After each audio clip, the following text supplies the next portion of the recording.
beer has always been a big part of everything. It's where all the great ideas come from, right? And that's how we ended up with the KEGTracker product.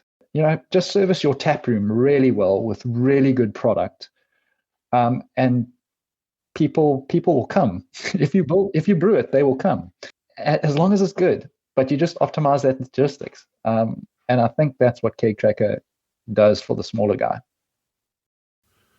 Today's guest is Keith McLintock from KEGTracker. And KEGTracker's motto is to provide brewers with the data to make better decisions. My name is Holger Meier, and this is BeerWorld. Keith McLintock, welcome to the show.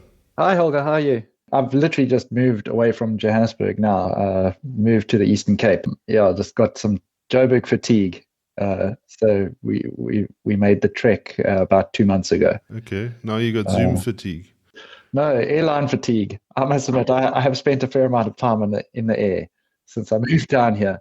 Back to Joburg, to Cape Town, back to Joburg, back home. But it's the lifestyle is fantastic down here. Yeah, where are you? In Gqeberha. Oh, in Gqeberha. I only call it Gqeberha because it really peeves off everybody who actually lives in PE. Yeah, I was just talking to Neill Cook. Yeah, he's just down the road from us. He actually uses our product. Does he? Yeah, okay. He's an absolute legend. He makes some really, really good beer. He is a legend. And I said to him in the podcast, he's one of those guys, he looks like he doesn't really try hard and he just nails it, and everybody else is trying so hard and they're just not getting it. He's a really, really, really good brewer. But I think he's also granted lockdown changed the way. There's a bit of a cult following here around craft brewing and home brewing, and he really empowers that, which is really rad. Like he hosts all the meets. He creates evenings and dinners around like the craft beers, the guys that are brewing in buckets at home. You can go and buy wort from him. He supplies the yeast to the guys like that, and it's a bit of an angle that spun out of necessity during lockdown. But like when I was with him when he won gold for his 2 Rand Man in Cape Town, and on all the social media groups and WhatsApp groups and all that kind of stuff that he's added me to since I've been here in PE, it's the amount of praise and that there's a real camaraderie that exists down here around beer, which is rad. But what I do is really I try and curate a beer community. I mean, there's lots of beer communities. So there's a lot of brewing communities. Mine is a little bit different in that I'm not a brewer, but I like beer people. So I like the guy that imports beer. I like the guy that sells beer. I like the guy that retails beer. So it's kind of that, and I guess you're part of it if you like beer. So yeah, I would fit into the category similar to you. I'm not a brewer. I don't think I will ever own a brewery. When I say I'm not a brewer, I have brewed myself. I home brewed for the last 9 years. I'd rather drink great craft beer that's well made than something that I've hacked together in a bucket. So that's kind of where I stand on actual brewing. But I love the community. I'm super, super passionate about craft and like the smaller guys in South Africa. So that's where it all kind of spun out of. So I studied in Neill. I studied television film, got into the TV industry, traveled all over the world. Beer has always been a thing. So you say you worked at Bavaria. My dad used to drink Olsen's, and then so like I remember all of that kind of stuff. And my dad is a beer guy. He built the Prospect and SAB brewery. Wow. Not in terms of the brewing equipment, but the civils, like those big silos and the floors and all of that kind of stuff. He's a civil engineer. So like beer has always been a big part of everything. It's where all the great ideas come from, right? And that's how we ended up with the KEGTracker product. Okay. After TV, I got frustrated with that and started a dev house, a development company. And we built lots and lots of we started with good old websites, and then we started building bigger websites and platforms. And then it started with integration into payment gateways and virtual currencies. And it's a rabbit hole that just keeps getting bigger and bigger and bigger. But myself and my business partner, Brett, when we started Big Brave 14 years ago, so that's the dev arm, Big Brave. TV always pulled us back. We were both from TV. So now there's Brave Channels, and that runs a whole arm of back-end infrastructure for the television industry. We support big international productions like Survivor. We move content around. We're the entire post-production platform for some really big productions that you'd watch. The Bachelor, all of the big ones. So we do that in channels, and then I run Brave Tech, and our Brave Tech was kind of originally born out of the passion for beer.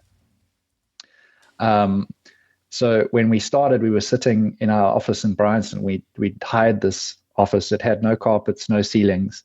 We had two little red Ottomans from Mr. Price that we were sitting on, our laptops, and we had a Neotel fiber connection that we paid through our nostrils for, and a 6-pack of beer.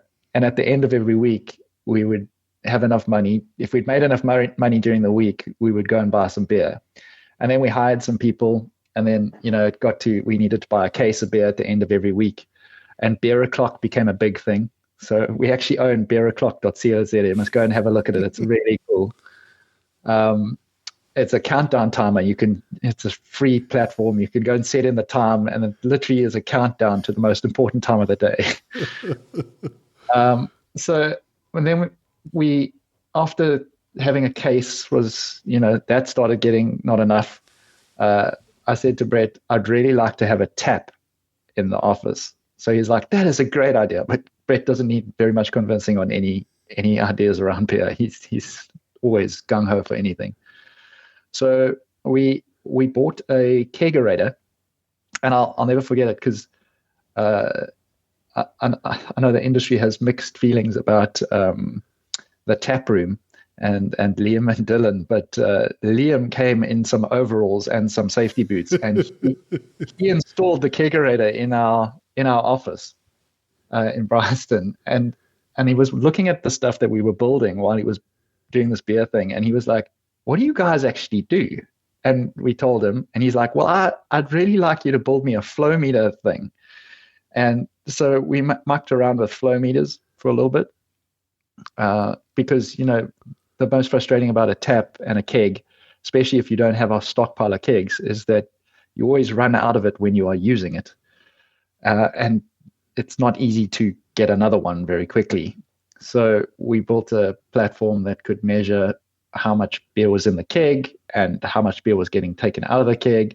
And then because we're developers, it got ridiculous where it was tracking who was drinking it, when they were drinking it. Then it was like we put a solenoid on the line. You could open and close the line with a RFID card. And then it was like you could only open it after certain hours, or if one of the directors had opened the tap, then it was like the tap was open and it was open for certain windows of time. And we basically gamified it, which is not the best thing to do, with alcohol. You shouldn't gamify alcohol. But I mean, we were just messing around with the stuff in the office. Then Beer O'Clock became a big marketing thing for us, not around specifically beer, but like the platforms that we were developing for, the big boys in Santon. And it used to be this big thing, like, let's go to Big Brave and go and have Beer O'Clock. And on a Friday, it was ridiculous. I mean, And then we got onto Brett. Brett does used to do a couple of podcasts on the Gareth Cliff platform.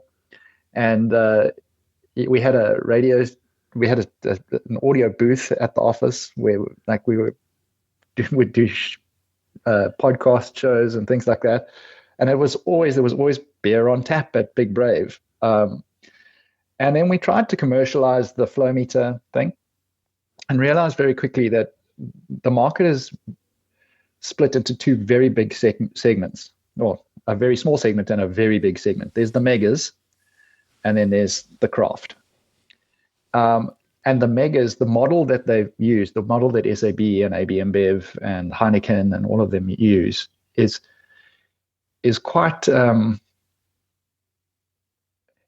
I think you could say it's broken the industry. I think it might have broken the industry in that the brewery pays for everything. The outlet pays for nothing. So for the little guy who needs to put a tap in there or whatever, like his barrier to entry is massive. There's glassware, there's promotional stuff, there's the beer, and the outlet can close overnight, and then suddenly your stuff is owned by the sheriff behind a locked door. So we battled to break into that market purely because we were a little startup business, in the beer side. We weren't throwing massive amounts of capital at the problem. We went down building hardware. We went down, we did spend a fair chunk of change on it, and then realized that this was a bit of a mug's game unless you could get the buy-in of SAB or, Heineken. And that barrier is also, everybody knows someone at SAB, but it's never the right person. The person that you do find that is the right person, their lifespan is very short in that position because of corporate moving up and down and changing. And everybody's trying to solve this problem. So there's a lot of noise in that space. So I tried to start selling it to the smaller guys. And then we also realized, as we learned, because we were also new to this beer industry. I mean, this is probably 6 years ago. We realized pretty quickly that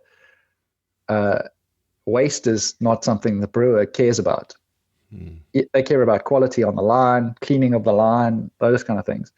But if an outlet pours 30 liters of beer down the drain or 30 liters of beer gets stolen, that doesn't matter because he's making money on that 30 liters of beer. He gets to supply another 30 liters. The outlet cares about the theft and whether it's perfect pour of a draft. And there's an instant feedback loop. If I'm sitting at a restaurant and I get a warm beer, I'm going to be like, the beer's warm, please give me another one. I don't need to know that the system doesn't need to tell me that. The human tells me that. If the beer is bad, the human tells me. So I sat actually with Don and Mike at Agar, and I said, well, what is actually your problem? And they were like, well, we don't know how much stuff we have. And I was like, and we realized that kegs are the second biggest capital outlay that these breweries have to make. And to scale, you just have to keep buying kegs. You don't know where they are. A lot of breweries on a smaller scale are managing their kegs on the side of their cold room and writing it like or a whiteboard. Who's updating that? Who's keeping control of that? And the really sophisticated guys were doing, maybe an Excel spreadsheet or Google Sheet. So we tried to solve that problem. We built a platform. It evolved into an application, and it's just slowly kept getting bigger and bigger and bigger. But because we're passionate about craft and the way it works is it's not software designed specifically for you as like brewery A. If brewery B or C wants a specific report or a specific feature, if enough people ask for it, it gets dev'd for the community. So everybody gets the value of that. What you do with that report and whether you even action on that report is entirely up to you. And it's become a platform that manages not only kegs, but it manages brands, stock levels, warehouses, clients, client ratings, whether or not clients are turning kegs. Because to make a little small brewery profitable, it's not about how many assets you have. It's about making that one specific asset profitable. We've got some guys on the platform, small breweries, but they're turning their kegs, 2 or 3 times a month. So those kegs are incredibly profitable in comparison to a bigger brewery that may have, 3,000-4,000 kegs, but are only turning their kegs once every month or some once every 2 months. It's more a business tool that's been put together for specifically craft brewers. It's not a brewing tool, although we manage batches and expiry dates, but that's all important around like what is out there. If there is a problem, don't recall all of your lager, just recall the 3 kegs that have that specific batch in. So it helps optimize the logistics around keg movements and things like that. It's also not a stock standard asset tracking tool because of the way we bill. If you've got 3,000 assets, you don't get billed for 3,000 assets. We want you to have as many touch points as possible, as many assets on the system as possible. But we only bill per full.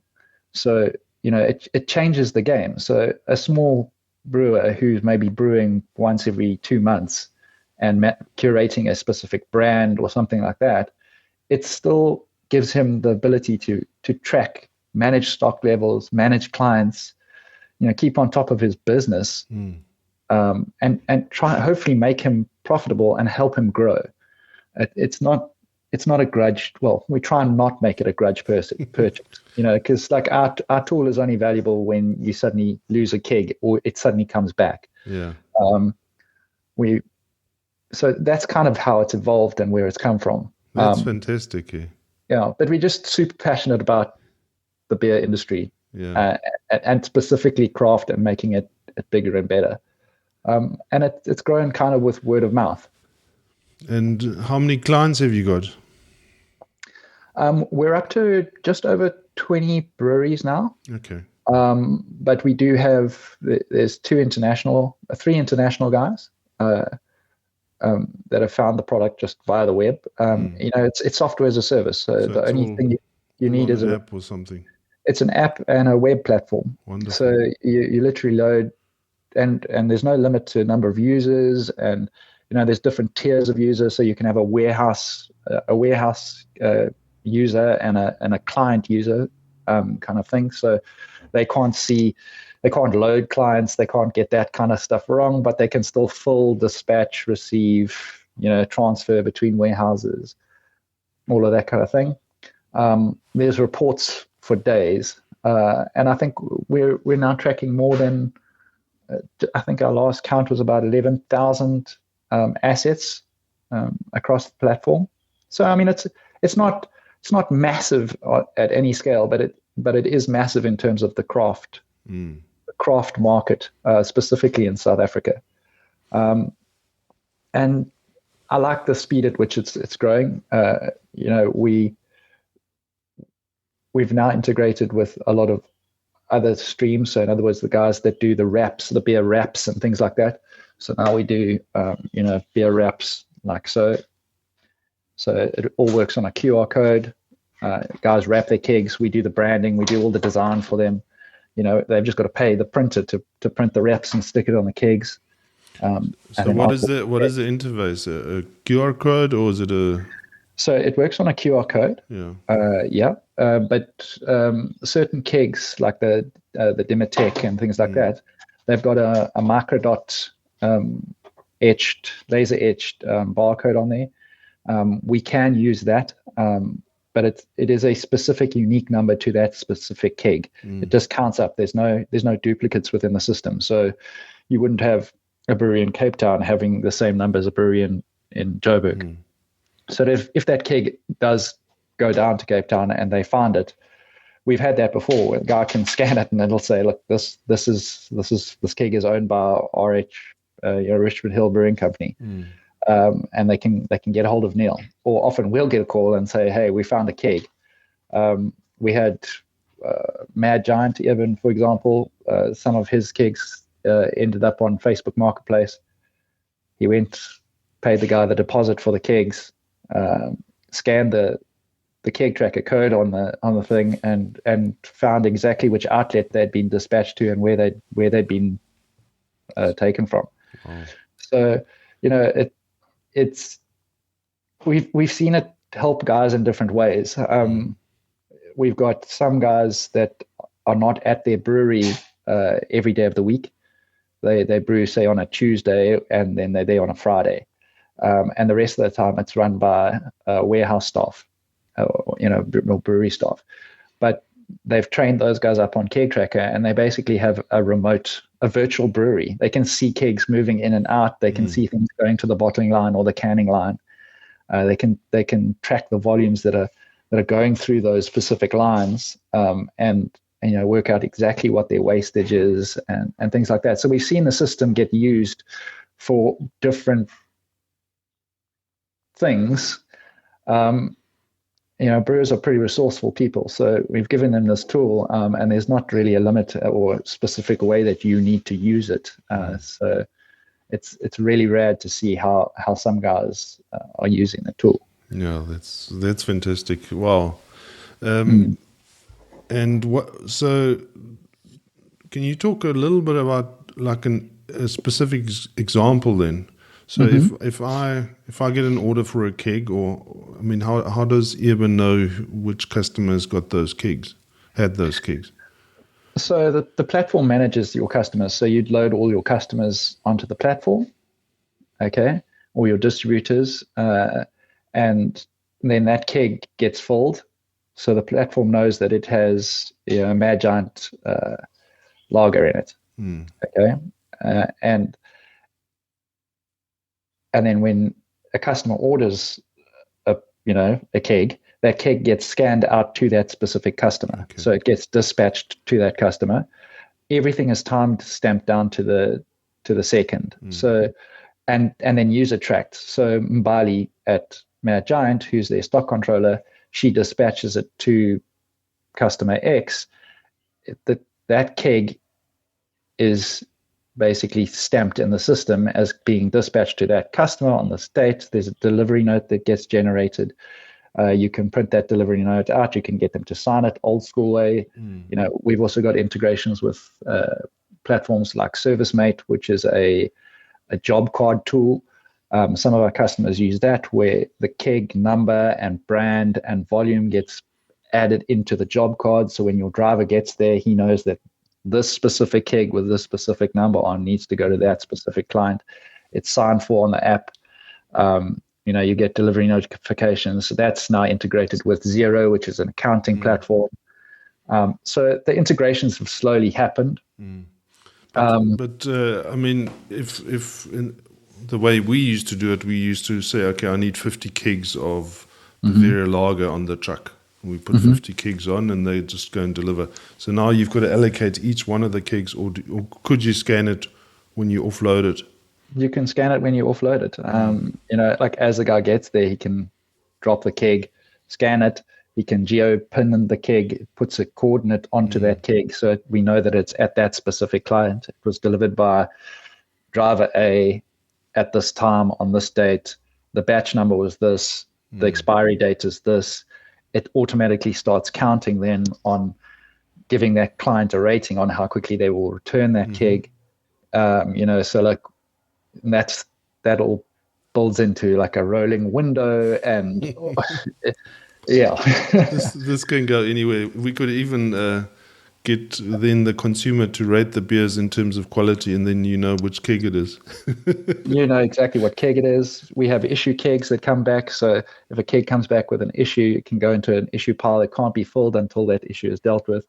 A broken seal, damaged spear, bad batch, it needs to go through a special cleaning cycle, all of that kind of thing.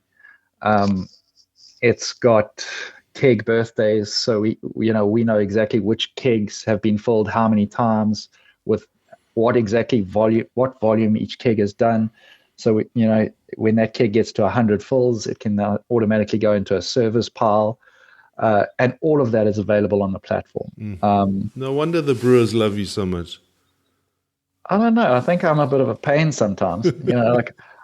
I really we've tried to build it as frictionless as possible, but sometimes changing the way something is done, it comes with a fair amount of headache points, especially if it's not initiated correctly right from the get-go. Yeah. The buy-in hasn't been 100% across everybody in the organization right from the get-go. We've often seen it where one person really wants the change and really wants the product, and then some guys are like, no, we'll just keep doing it the old way. And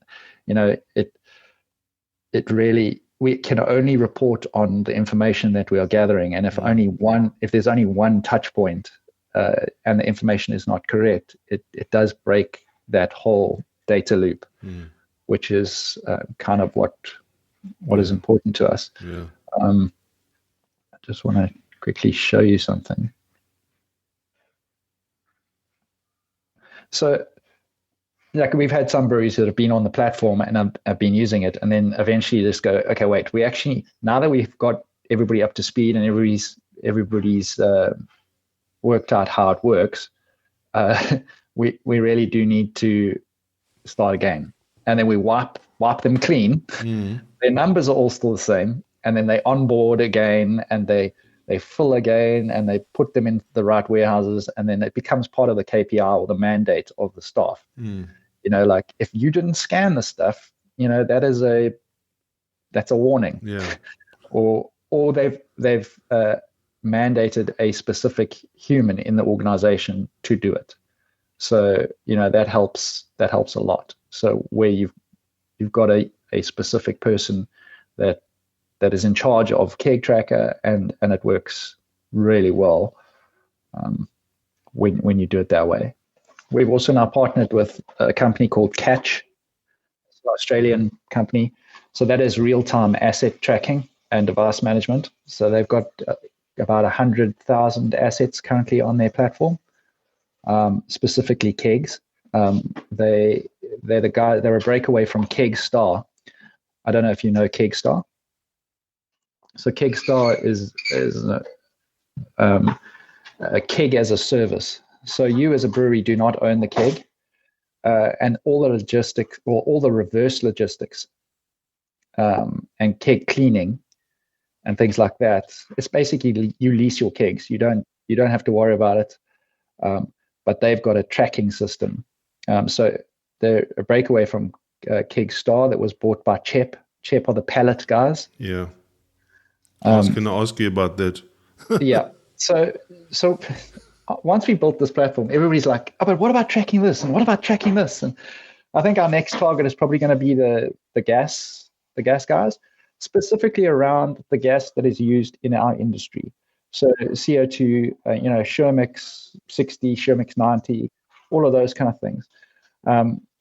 Again, we've got some brewers who do track those kind of assets. They also track their mini ladies and their tap installations. They're not getting charged on a monthly bill because they're not filling those assets, but they know which client has them, how long they've had them for, who it was dispatched to, who signed for it. And that's great value. So it's all just added value. And it definitely is a game of scale. So it works on economies of scale. It's a very, very cheap product if you only have one keg. But if you've got 10,000 kegs, it starts making a bit of money. And we only make money if you're making money. So, we are incentivized to help you to make money as fast as possible and move as many assets as possible. Why wouldn't this work with the bigger brewers? It's the way that the platform is kind of being scaled. So that's where our Catch product comes in. It's a lot more automated. There's a lot less human touch points. And it only works on scale, because then the installation cost, the actual tracking asset cost and things like that, it's amortized over a lot more assets. So we did the exercise at one of our bigger breweries, but small in terms of breweries, And even if you want to do just good old RFID, the number of gateways that you need, and then you're only going to put it at your busy outlets. So say your own tap room, and then 2 gateways at the brewery, and maybe 1 at the filling station. You're looking at 100 to 200,000 rand just in hardware outlay before you've bought the tags that you now need to put onto the assets. Those tags also need to be rated for at least 90 degrees Celsius because of the way the kegs are cleaned. They need to be able to deal with caustic, all of those kind of things. Whereas our product is an app. We've IoT'd the human with the app. You incentivize that human to tag that keg at as many touch points as possible at the price of a vinyl sticker that you attach to the side of the keg. But I mean, we learned with guys. Our first iteration of it was aluminium tags, acetone welded to the keg. And after 1 week, all of them just kept falling off. And when we investigated, it was because you can't put those on a cold keg because the acetone evaporates too quickly, and then you don't get a bond of the epoxy. So like now all of this effort that we'd gone to, attaching them to 100 kegs or so as the trial, now suddenly we've got a brewery floor covered in acid tags. So then I was like, oh, okay, so the keg has to be warm. Okay, cool. So now you change when you apply the tag. Okay, cool. And then it's quite messy, epoxy melts in the acetone, and then you get epoxy everywhere. And then the keg has to be cleaned with the acetone. And then it's like, okay, cool. Well, what's the next iteration? Okay, we're going to go to this. And we started with 2D dumb barcodes, and we got to, the 3D barcode, which is the QR code, which has a little bit more information in it. But then we had some clients that had the 2D stuff, and so then we had to build the application to be able to read both types. Then the microdot came in, and I was like, okay, now we need the engine to be able to read microdots as well as all of those things, and be able to distinguish between the different types of tags that we've got. Then guys started stacking kegs and palletizing kegs, and it was like, okay, now we can't see which keg. You can't get to these numbers because we've stuck them by the coupler, so now we need to stick them on the side of the thing and in the same spot, so we know where to look for the QR code. Then I was like, wait a minute, why don't we just wrap the whole keg in a couple of QR codes, so it doesn't matter where it is. You can also now automate the line, so if it comes past on a conveyor belt, you can have a couple of scanners that will pick up that code. So it has evolved over the last 6-7 years of product, and it's been an epic journey, full of beer, which is great. Full of beer, and lots of savings for the brewer, I guess. We like to think so. I think a lot of guys see the value in the system only when they suddenly get a keg back that they thought was gone, or just being able to turn clients, or actually fire clients that are not good. Sometimes flogging that dead horse is not the way to go. Rather go and find a client that's going to turn and move kegs faster.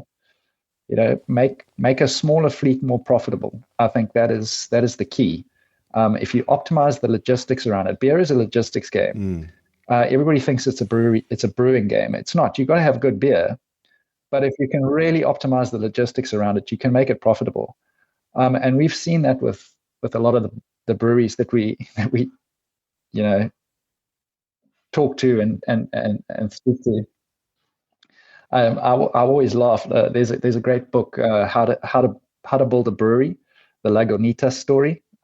If you haven't read it or listened to it, do yourself a favor. It's fantastic, and it really is the story of like everybody gets into brewing and building a brewery because they're passionate about beer and they love beer, and they're going to go and make their favorite thing and they're going to turn it into a job, and then they suddenly realize that that's like the smallest part of actually running a brewery. There's the staff, there's the logistics, and after what's happened on our planet in the last couple of years, a lot of guys are realizing that there's a lot of money in doing their own logistics and potentially going that, American California kind of model where you only service your suburb and maybe 5 or 6 neighboring suburbs to you. And you're more profitable than trying to be the SAB or trying to be, just service your tap room really well with really good product. And people will come. Yeah. If you brew it, they will come. And as long as it's good, but you just optimize that logistics. And I think that's what KEGTracker does for the smaller guy. Wonderful. And I think if your local is probably a good example of that, Richmond Hill. Most definitely. But I also, we were down at the Brewers Powwow. It was our first attempt at exhibiting, just to create awareness more than anything else. And it was really encouraging to see the camaraderie within the industry. It's fantastic. Everybody celebrates everybody else's success, which is not something you see in a lot of industries, which is super, super cool. And people like to share. Like, how did you do that? What did you do here? Because everybody's going to put their own little spin on it, and it's also nice to be around people that don't just want to drink Castle Light, But at the same token, I'm in awe of what Castle Light is, and how it's. I think it's great. I come from media. I love how the marketing of something can just completely create this unbelievable following where it becomes 70% of the biggest brewery in the world's product line, just because of make it cold. It blows my brain apart. And that's what I like to try and encourage, like the craft guys. I'm like, everybody wants to do the pumpkin ale, but not everybody wants to drink the pumpkin ale, so you're not going to be profitable on just brewing pumpkin ale. Some guys really want to be like really, really craft these weird and wonderfuls, but then you've got to create the right marketing and the right story around these weird and wonderful amazingnesses. But you also have to just keep making that vanilla that people want to drink, that session beer that is easy, that anybody, even non-craft people, will sit down and enjoy. And that's rad. We've gone off on a tangent of beer now, but I suppose that's what happens. I really think you really understand and embrace that community will make the big difference for you. And obviously it doesn't sound like you really have to do this. You want to do it. Yeah, it's not our only product. Yeah. KEGTracker, it does. I mean, we wouldn't do it if it was a complete loss leader. It does make money, but it's definitely not the thing that pays the rent. Maybe one day it will be, but we are super passionate about it. And I think if you're passionate about anything, it will eventually be a success. It's hard to defeat the man who never gives up, right? Keith, where can people find out more about this? I'm sure you've got a website, and it. Yeah, so it's KEGTracker.co.za. Okay. And if they don't remember that, they just go to BeerWorld.co.za. BeerWorld.co.za. Thank you for listening to our stories here online. In the show notes, you will also find a link where you can subscribe to become part of our community and be notified when we upload our latest content.